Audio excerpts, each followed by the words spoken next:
ঘূর্ণাবর্ত এবং অক্ষরেখায় আবার নতুন করে পরিবর্তন হয়েছে, তবে বৃষ্টিপাতের সম্ভাবনা রয়েছে। মেঘলা আকাশ আস্তে আস্তে শুরু হচ্ছে গাঙ্গেয় পশ্চিমবঙ্গ, উত্তরবঙ্গ সহ উত্তর পূর্ব ভারতের দিকে। বৃষ্টিপাতের প্রকোপ আস্তে আস্তে কমতে থাকবে। ইতিমধ্যে আমরা যেটা বলেছিলাম যে 4 তারিখ থেকে বৃষ্টিপাতের সম্ভাবনা রয়েছে 7 তারিখ পর্যন্ত। তো 4 তারিখ রাতের বেলার দিক থেকে 5 তারিখ ভোরবেলার মধ্যে বেশ কিছু অংশে গাঙ্গেয় পশ্চিমবঙ্গের উপরে অনেকটা সময় ধরে বৃষ্টিপাত হালকা থেকে মাঝারি মানের নেমে যায়। এর ফলে নতুন করে ঘূর্ণাবর্ত অক্ষরেখায় আবার পরিবর্তন হয়েছে। মৎস্যজীবীদের সতর্কতা রয়েছে, তবে 6 তারিখ থেকে সম্ভবত নাও থাকতে পারে। পরবর্তী আপডেটে আমরা জানিয়ে দেব 6 তারিখের জন্য সতর্কতা থাকবে কি থাকবে না। তবে বৃষ্টিপাত কমার দিকে থাকবে, আকাশ শুকনো হওয়ার দিকে থাকবে, তবে বিক্ষিপ্ত বৃষ্টিপাত প্রত্যেক দিনই একটু আধটু চালু থাকতে পারে। দুর্যোগপূর্ণ পরিস্থিতির যে সতর্কতা সেগুলো কিন্তু কমতে থাকবে। অরেঞ্জ অ্যালার্ট থাকবে না, ঝড় বৃষ্টির প্রকোপ কমবে। তবে এক পশলা বৃষ্টিপাত একদিন বা দুদিন ছাড়া ছাড়া আগামী 10 তারিখ বা 11 তারিখের মধ্যে কিছুটা রয়েছে। তবে এই সময়কালেই কিন্তু অনেকটা শুষ্ক বা ফাঁকা আকাশ কিছুটা পাওয়া যেতে পারে। আমরা বর্তমান আবহাওয়া পরিস্থিতি নিয়ে কি বলছে আবহাওয়া দপ্তর আমরা জানাবো। তারপরে আমরা দেখে নেব যে বৃষ্টিপাত কোথায় কোথায় হতে পারে এবং অক্ষরেখাগুলো কোথায় কোথায় রয়েছে, কিভাবে দিতে পারে।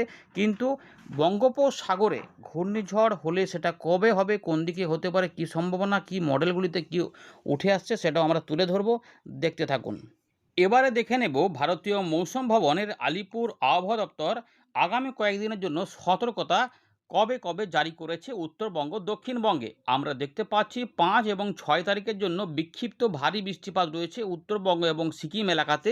এখানে হয়তো দার্জিলিং বা আলিপুরদুয়ার, জলপাইগুড়ি এই কাছাকাছি কিছু এলাকাতে বিক্ষিপ্ত ভারী বৃষ্টিপাত হতে পারে। তবে হালকা মাঝারি বৃষ্টিপাতের সম্ভাবনাই রয়েছে। অনেক অংশে বৃষ্টিপাত নাও হতে পারে, কিন্তু মেঘলা আকাশ সম্ভাবনা রয়েছে। 7 এবং 8 তারিখে এটা কিন্তু কমে যাবে। আবার 9 তারিখের দিকে একটু বৃষ্টিপাত হতে পারে, যেটা বললাম যে মাঝে দু একদিন ছাড়া ছাড়া বৃষ্টিপাতের সম্ভাবনা। আবার দেখুন 10-11 তারিখে কোনো সতর্কতা থাকছে না, বৃষ্টিপাতের পরিমাণ কমবে। গাঙ্গেয় পশ্চিমবঙ্গে আপাতত 7 তারিখের জন্য সতর্কতা রয়েছে, 7 তারিখ পর্যন্ত রয়েছে। 8 তারিখ আবার ফাঁকা, আমরা যেটা বললাম যে ওই একদিন বা দুদিন ছাড়া ছাড়া হতে পারে। আবার দেখুন 9 তারিখে রয়েছে, 10-11তে সেরকমভাবে বড় কোনো ওয়ার্নিং নেই। ইতিমধ্যে 5 তারিখ থেকে 6 তারিখ এবং 6 তারিখ থেকে 7 তারিখ সকালবেলা পর্যন্ত সময়ের মধ্যে রয়েছে অরেঞ্জ অ্যালার্ট। দক্ষিণবঙ্গের কিছু কিছু অংশে বিক্ষিপ্তভাবে বজ্রবিদ্যুৎ সহ ঝড় বৃষ্টি হতে পারে। এগুলো কিন্তু আবহাওয়া দপ্তর জানিয়ে দিয়েছে। এবারে ওয়েদার সিস্টেম কী আছে সেটা আমাদের জানিয়ে দিচ্ছি। দেখুন বন্ধুরা, ভারতীয় মৌসুম ভবন 5 তারিখ সকালবেলায় যে আপডেট দিয়েছে তাতে আমরা দেখতে পাচ্ছি যে উত্তর পশ্চিম ভারতে কিছু বৃষ্টিপাত, বজ্রবিদ্যুৎ, কালবৈশাখী ঝড়ের মতো রয়েছে। সেগুলো 5 তারিখ থেকে 6 তারিখ পর্যন্ত সময়ের মধ্যেই থাকছে।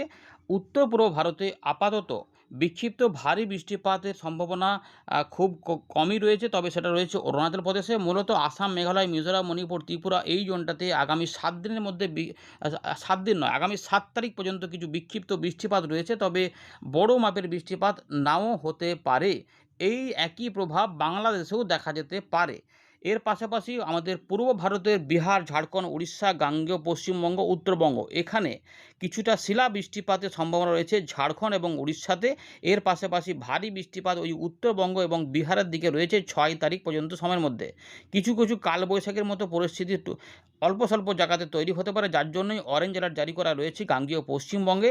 এবং এগুলো ঝাড়খণ্ড, উড়িষ্যার দিকেও থাকছে, বিহারের দিকেও থাকছে। 5 এবং 6 তারিখে এই সম্ভাবনা থাকছে। আর আগামী 8 তারিখ পর্যন্ত বিক্ষিপ্তভাবে বৃষ্টিপাত গাঙ্গেয় পশ্চিমবঙ্গে চলতে পারে। এখানে বলে দিয়েছে 6 তারিখ থেকে 8 তারিখ পর্যন্ত, উত্তরবঙ্গেও 8 তারিখ পর্যন্ত সময়ের মধ্যে বিক্ষিপ্ত বৃষ্টিপাত। তবে 8 তারিখ থেকেই দেখবেন যে বৃষ্টিপাত অনেকটাই কমার দিকেই রয়েছে, মানে বেশিরভাগ অংশেই হবে না, এরকম ধরে একটু শুষ্ক শুষ্কতার দিকে যাবে। ধীরে ধীরে আমাদের দেখাবো পরিস্থিতিগুলো কীরকম হতে চলেছে। তাপমাত্রা এই মুহূর্তে বড় কোনো পরিবর্তন হচ্ছে না, মোটামুটি যেমন চলছে প্রায় সেই রকমই থাকবে। সিগনিফিক্যান্ট পরিবর্তন হবে না বলছে। আর গরম অস্বস্তিকর পরিবেশ এই মুহূর্তে সেরকমভাবে সম্ভাবনা নাই আমাদের উত্তর পূর্ব ভারত এবং পূর্ব ভারত, মাঝখানে বাংলাদেশে। এবারে ওয়েদার সিস্টেম যেটা আছে একটু বলে দিই। প্রথম কথা হচ্ছে যে হরিয়ানার কাছে একটি ঘূর্ণাবর্ত কাজ করছে, দক্ষিণ পূর্ব রাজস্থানের কাছে ঘূর্ণাবর্ত কাজ করছে। এর পাশাপাশি পূর্ব উত্তরপ্রদেশের মধ্যভাগে ঘূর্ণাবর্ত কাজ করছে। এছাড়া পূর্ব মধ্যপ্রদেশ এবং সংলগ্ন এলাকাতে একটি ঘূর্ণাবর্ত কাজ করছিল, সেটা ইতিমধ্যে মধ্যপ্রদেশের মধ্যভাগে রয়েছে। এবং ইতিমধ্যে দক্ষিণ ছত্তিশগড় থেকে মণিপুর পর্যন্ত একটি অক্ষরেখা রয়েছে, যেটা মধ্যপ্রদেশ থেকে বিহার পর্যন্ত, আচ্ছা ওটা ছিল, এটা ইতিমধ্যে মধ্যপ্রদেশ থেকে বিহার পর্যন্ত বিস্তৃত রয়েছে, যেটি উত্তর ছত্তিশগড়, দক্ষিণ উত্তরপ্রদেশের উপর দিয়ে, ঝাড়খণ্ডের উপর দিয়ে বিস্তৃত রয়েছে। তবে এটার প্রভাব আমাদের গাঙ্গেয় পশ্চিমবঙ্গের দিকে কমার ব্যাপারটাই দেখা যাচ্ছে, যদিও উত্তর পূর্ব বাংলাদেশের কাছে একটি ঘূর্ণাবর্ত কাজ করছিল, সেটা কাছাকাছি রয়েছে। নতুন করে পশ্চিমী ঝঞ্ঝা 10 মে এখন আসছে, এমনটা কিন্তু জানা যাচ্ছে। এছাড়া আগামী 3 দিনে উত্তর পূর্ব ভারত এবং পূর্ব ভারতের বেশ কিছু অংশে বৃষ্টিপাতের সম্ভাবনা কিন্তু রয়েছে। মৎস্যজীবীদের সতর্কতা কিন্তু আপনাদের বলে রাখি যে হয়তো 6 তারিখ থেকে নাও থাকতে পারে, তবে পরের আপডেটটি দেখে নেবেন, যেটা আমরা দেখাবো, তাহলেই বোঝা যাবে যে কি পরিবর্তন হচ্ছে কিনা। 6 তারিখ পর্যন্ত হবে কি হবে না, 5 তারিখ পর্যন্ত সম্ভাবনাটাই বেশি। 6 তারিখের দিক থেকে বৃষ্টিপাতের প্রকোপ কমবে, ঝোড়ো হাওয়ার প্রকোপ কমার সম্ভাবনা রয়েছে।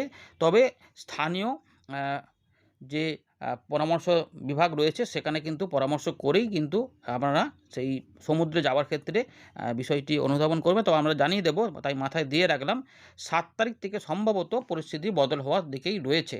কিন্তু এখন যেটা রয়েছে আমাদের উত্তরবঙ্গ, দক্ষিণবঙ্গ, ঝাড়খণ্ড এই এলাকাতে এবং সঙ্গে কিছুটা বাংলাদেশের বেশিরভাগ অংশে বৃষ্টিপাত হতে পারে। আসাম, মেঘালয়, মিজোরাম, মণিপুর, ত্রিপুরা এই জোনটাতেও বৃষ্টিপাতের সম্ভাবনা রয়েছে। অরেঞ্জ অ্যালার্ট জারি করা রয়েছে আমাদের, দেখুন এখানে মধ্যপ্রদেশ, উত্তরপ্রদেশ, ছত্তিশগড়, অন্ধ্রপ্রদেশ, উড়িষ্যা, ঝাড়খণ্ড, গাঙ্গেয় পশ্চিমবঙ্গ।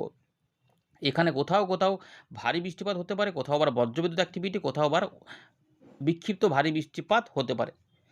আমরা ফেরত চলে এলাম উইন্ডির লাইভ স্ক্রিনে। এই মুহূর্তে আমরা দেখতে পাচ্ছি যে বঙ্গোপসাগরের উত্তর ভাগে পশ্চিমবঙ্গ, উড়িষ্যা, বাংলাদেশের উপকূলে মেঘাচ্ছন্ন আকাশ এবং একটু ঝাপসা আকাশের মধ্যে রয়েছে আমাদের গাঙ্গেয় পশ্চিমবঙ্গের ঝাড়গ্রাম, 2 মেদিনীপুর, কলকাতা এবং কিছু কিছু হাওড়া আশেপাশে এবং কিছু কিছু বাঁকুড়া, বর্ধমানের আশেপাশে রয়েছে, সব জায়গাতে নয়।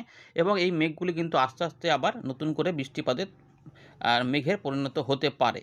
কখনো আকাশ হালকা হবে, কখনো আবার একটু ভারী মেঘ হবে, এরকমভাবে চলার সম্ভাবনা রয়েছে। আগামী 48 ঘন্টার মধ্যে এই সম্ভাবনায় বেশি।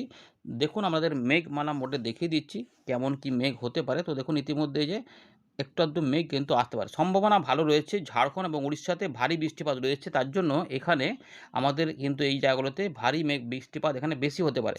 এর কিছুটা প্রভাব আমাদের পশ্চিমের দিকের জেলা, উপকূলবর্তী জেলা এবং বাকি জেলাগুলিতেও, তবে সময়ের পার্থক্য হবে, কোথাও আগে হবে, কোথাও পরে করে এগুলো কিন্তু হতে পারে। মূলত চান্স থাকছে উপকূলবর্তী জেলা এবং পশ্চিমের দিকে জেলাগুলিতেই মেঘের ভালো ঘনঘটাটা হতে পারে, যেগুলো রয়েছে মেদিনীপুর, ঝাড়গ্রাম, কলকাতা, হাওড়া, হুগলি, কিছুটা বাঁকুড়া, পুরুলিয়ার দিকে। এইগুলোই কিন্তু সম্ভাবনাটা তুলনামূলক একটু বেশি। বাকি অংশে এগুলো একটু কমের দিকেই থাকতে পারে। দেখতেই পাচ্ছেন। এবারে আমরা ট্র্যাক যেটা করব তাতেই দেখতে পাবেন যে কী হতে যাচ্ছে। দেখুন আমাদের দেখাচ্ছি, দেখতে থাকুন। ইতিমধ্যে যেটা দেখা যাচ্ছে যে এইরকমভাবে দেখুন আস্তে আস্তে নিচের দিকে হচ্ছে, তার মানে সব জায়গাতে বৃষ্টিপাতটা মঙ্গলবার হবে না। আবার রাত থেকে বুধবার সকালের মধ্যে কিছু মেঘ তৈরি হতে পারে ঝাড়খণ্ডের দিকে এবং কিছুটা বিহারের দিকে, যেটা কিন্তু আমাদের দক্ষিণবঙ্গের উপরেও পরের দিকে মেঘলা আকাশ তৈরি করতে পারে। উত্তরবঙ্গ, দক্ষিণবঙ্গ, বাংলাদেশ, উত্তর পূর্ব ভারতে এটা হবে। তবে যেটা বললাম যে আস্তে আস্তে বৃষ্টিপাতের প্রকোপগুলো কমতে থাকবে। এই যে মেঘ কিন্তু হবে, মাঝে মাঝে হবে, বিশেষ করে সন্ধ্যেবেলার পর থেকে বা রাতের দিকে বৃষ্টিপাতের মেঘ তৈরি হতে পারে। বাংলাদেশেও এখনও রয়েছে। 7 তারিখের দিক থেকে বৃষ্টিপাতের মেঘ অনেকটাই কমে যেতে পারে। আবার যেটা বলেছিলাম আগেই যে শুরুর দিকে, যে একদিন একটু গ্যাপ দিয়ে আবার একটু পরের দিকে নামলো, কিন্তু আগে পরে করে। এতে 8 তারিখে একটু হতে পারে। আবার 9 তারিখ, 10 তারিখের মধ্যে দেখুন অনেকটাই কিন্তু মেঘের ঘনঘটাগুলি কমে যাচ্ছে। কিন্তু আবার দেখুন যেটা বললাম যে ওই এক পশলা বৃষ্টিপাতের সম্ভাবনা বিকেল সন্ধ্যের দিক থেকে, হয়তো রাতের দিকে এইগুলো নেমে যেতে পারে। আবার 11-12 তারিখের দিকেও দেখুন কমে যাচ্ছে। আবার 2-1 দিন গ্যাপ দিল, আবার দেখুন এই যে 13 তারিখের দিকে অল্প স্বল্প করে মেঘলা হতে পারে। মানে এইরকমভাবে পরিস্থিতিটা রয়েছে। আবার জলীয় বাষ্প ঢুকবে, এই পরিস্থিতিটা কিন্তু আমাদের মাথায় রাখতে হবে। কিন্তু বিরাট আকারের বৃষ্টিপাত এখন নেই। এই মুহূর্তে দেখা যাচ্ছে যে বিরাট আকারের বৃষ্টিপাত হতে পারে। ঘূর্ণাবর্ত আবার অক্ষরেখা ভালো জোরালো হতে পারে, যেটা মাসের মাঝখানে 15 তারিখের দিকে সম্ভাবনা এই মুহূর্তে আমরা দেখতে পাচ্ছি যে হতে পারে। গাঙ্গেয় পশ্চিমবঙ্গ থাকবে, বাংলাদেশেও থাকতে পারে। এইভাবে ব্যাপারগুলো রয়েছে। 17-18 তারিখের দিকে আবার এখানে মেঘ বৃষ্টি হতে পারে। এবারে তো এইটুকু দেখে নিলেন যে মেঘমালা মোড কেমন কেমন মেঘ হতে পারে। বৃষ্টিপাত যদি দেখাই তাহলে আগামী যে সময়টা রয়েছে এই সময়কালে আমরা দেখতে পাচ্ছি যে এইরকমভাবে একটা মেঘ আসতে পারে, যেটা উড়িষ্যা, ঝাড়খণ্ডের উপর দিয়ে গাঙ্গেয় পশ্চিমবঙ্গের সম্ভাবনা রয়েছে। সেগুলো সময় অদল-বদল হতে পারে। এখানে এই এলাকার ওপরে ঝাড়গ্রাম রয়েছে, 2 মেদিনীপুর রয়েছে, কলকাতা, হাওড়া, হুগলি এবং 24 পরগনা এই জায়গার উপরে মূলত চান্সটা বেশি রয়েছে, যার মধ্যে উড়িষ্যা, ঝাড়খণ্ডের কিছু অংশে ভারী বৃষ্টিপাত হতে পারে। গাঙ্গেয় পশ্চিমবঙ্গে হালকা থেকে মাঝারি সম্ভাবনা রয়েছে। রাত থেকে সকালে উত্তরবঙ্গে কিছু অংশে বৃষ্টিপাত আসতে পারে। দার্জিলিং, কালিম্পং, জলপাইগুড়ি, আলিপুরদুয়ার, কোচবিহার, উত্তর দক্ষিণ দিনাজপুর, বিহারের উত্তরভাগ, রংপুর এবং আসাম, মেঘালয়ের কিছু অংশে বৃষ্টিপাতের সম্ভাবনা থাকবে। ময়মনসিংহ, সিলেটেও কিন্তু হালকা মাঝারি কিছু বৃষ্টিপাত থাকবে। বীরভূম এবং মুর্শিদাবাদের দিকে সকালের দিকে কিছু বৃষ্টিপাত রাত থেকে সকালে আসতে পারে এবং পরের দিকে 24 পরগনা, কলকাতা, হাওড়া, হুগলির কিছু কিছু অংশ এবং বর্ধমান সাইডে কিছু বৃষ্টিপাতের সম্ভাবনা থাকবে এবং খুলনা, বরিশালের দিকেও কিছু কিছু অংশে হালকা থেকে মাঝারি মানের বৃষ্টিপাত হতে পারে। পরের দিকে আবার আমাদের ঝাড়খণ্ড, উড়িষ্যার দিকে বুধবার সন্ধ্যের দিক থেকে রাতের মধ্যে কিছু পশ্চিমের দিকে কিছু বজ্রগর্ভ মেঘ ধেয়ে আসতে পারে। তার জন্য বুধবারেও কিন্তু অরেঞ্জ অ্যালার্ট জারি করে দেওয়া হয়েছে কিছু কিছু সব জায়গাতে নয়, কিছু কিছু অংশে। মূলত এদিক থেকে এদিক আসার কথা মালদা, দিনাজপুর, তার পাশাপাশি ঝাড়খণ্ডের উত্তরভাগ, আমাদের বীরভূম, মুর্শিদাবাদ সংলগ্ন এলাকাতে এবং উপকূলবর্তী এলাকাগুলিতে কিছু কিছু অংশে বৃষ্টিপাত হতে পারে। ময়মনসিংহ, সিলেট, ঢাকা, তার পাশাপাশি রাজশাহী, আমাদের ত্রিপুরা, এগুলোতেও কিছু বৃষ্টিপাত পরে। খুলনা, বরিশাল, চট্টগ্রামের দিকেও বৃষ্টিপাত হতে পারে। এই যে 7 তারিখ হয়ে গেল, দেখুন বৃষ্টিপাতগুলো আস্তে আস্তে অনেকটাই কিন্তু কমের দিকে থাকতে পারে। এই যে আবার বললাম এক পশলা বৃষ্টিপাত, দেখুন এই যে একটা আসছে পশ্চিমের দিকে জেলা, উপকূলবর্তী জেলা, এরকম আবার 9 তারিখের দিকেও দেখুন একটু কম থাকছে।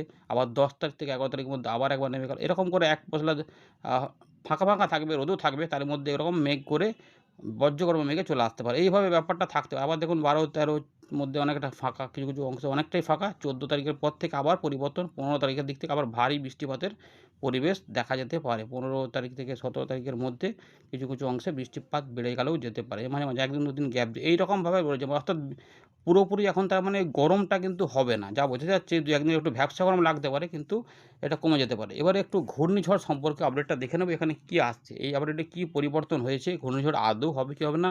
বিগত কয়েকটা আপডেট আমরা জিএফএস মডেলে দেখছিলাম 10 তারিখ 11 তারিখের দিকে ঘূর্ণি কিন্তু পাওয়া যাচ্ছে দক্ষিণ পশ্চিম বঙ্গোপসাগর সংলগ্ন এলাকাতে, কিন্তু বড় মাপের এই মুহূর্তে আপডেট দিচ্ছে না। মাঝে একবার দিচ্ছিল, সেটা আবার পরিবর্তন হয়েছে। এখন এই মুহূর্তে কিন্তু সিস্টেমের ইঙ্গিত দিচ্ছে না। ইসিএম ডব্লিউএম মডেল, জিএফএস মডেলে চলে যাব। কী বলছে দেখা যাক। কিন্তু বলছে ঘূর্ণিঝড় হতে পারে, অন্ধ্রপ্রদেশ উপকূলের দিকে শক্তিশালী ঘূর্ণিঝড় হতে পারে, যার গতিবেগ 105, 6, 7 কিলোমিটার গতিবেগ আপাতত রয়েছে, দেখা যাচ্ছে। এরকমভাবে না, তার বেশিও হতে পারে, এরকম দেখা যাচ্ছে। তো ঘূর্ণিঝড়ে রয়েছে 131 কিলোমিটার গতিবেগে কিন্তু ঘূর্ণিঝড় হতে পারে। বঙ্গোপসাগরে দ্বিতীয় সপ্তাহে তৈরি হতে পারে ঘূর্ণিঝড়, এমনটা বলছে। দ্বিতীয় সপ্তাহের শেষ ভাগের দিক থেকে দক্ষিণ পশ্চিম বঙ্গোপসাগর সংলগ্ন এলাকাতে ঘূর্ণিঝড় তৈরি হয়ে সরাসরি উত্তর ভাগ বরাবর এগিয়ে যেতে পারে এবং অন্ধ্রপ্রদেশ, উড়িষ্যার উপকূলের দিকে চলে যেতে পারে। এটা এইভাবে চলে যেতে পারে দেখা যাচ্ছে, তারপরে এটা মিলিয়ে যেতে পারে, কিন্তু ডান দিকে সরার একটা প্রবণতা দেখা যাচ্ছে। যদি এইটা হয় তাহলে বৃষ্টিপাত আমাদের গাঙ্গেয় পশ্চিমবঙ্গ বা উড়িষ্যার দিকে বাংলাদেশে হবে হবে বলছে। তো এইটা ফলে প্রচুর ভারী বৃষ্টিপাত উপকূলে তো হবেই, এর ফলে কিছু জলীয় বাষ্প আমাদের এখানে প্রবেশ করে কিছু মেঘ ঢুকবে, ঢুকে বৃষ্টিপাতের সম্ভাবনা। এই মুহূর্তে কিন্তু বলছে যে ঘূর্ণিঝড় হতে পারে, জিএফএস মডেল বলছে, কিন্তু ইসিএম ডবল মডেল সেরকম কোনো ইঙ্গিত দিচ্ছে না। তাই ভালোভাবে জানতে হলে নিয়মিত নজরে রাখুন। আমরা নিয়মিত পরিবর্তন বা আপডেটগুলো জানিয়ে দেব। ধন্যবাদ।